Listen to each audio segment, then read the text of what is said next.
Tahukah Anda, ternyata penamaan surat kabar Kompas ialah pemberian Bung Karno?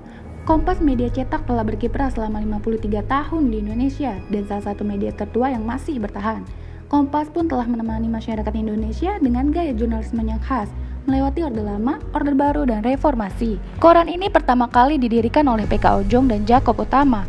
Awalnya hendak dinamai Bentara Rakyat, namun Bung Karno tidak setuju dengan nama tersebut. Si Bung berkata, "Aku akan memberi nama yang lebih bagus, Kompas." Tahu toh apa itu Kompas? Pemberi arah dan jalan dalam mengarungi lautan dan hutan rimba. Jadilah nama pemberian Bung Karno itu digunakan sebagai nama koran ini hingga sekarang. 4 halaman di edisi perdana Kompas menampilkan 20 berita. Saat itu, konferensi Asia Afrika II ditunda 4 bulan, menjadi berita utamanya. Tahukah Anda, di sudut kanan bawah koran terdapat pojok Mang Osil dan hingga saat ini masih setia menemani Anda loh pembaca setia Kompas.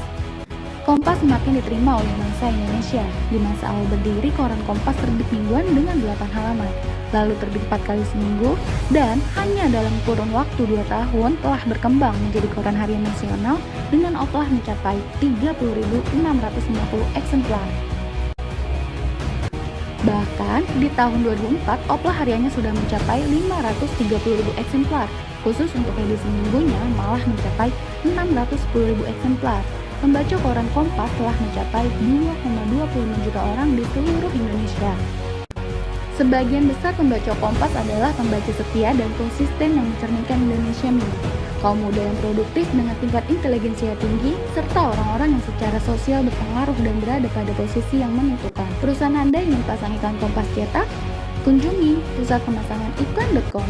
Lanjut klik Kompas untuk melihat jenis iklan Anda. Siapkan materi iklan Anda lalu kirimkan ke email atau bisa WhatsApp ke kami ya. Admin kami yang ramah dan informatif siap bantu Anda. Sampai jumpa di pusat pemasangan iklan.com.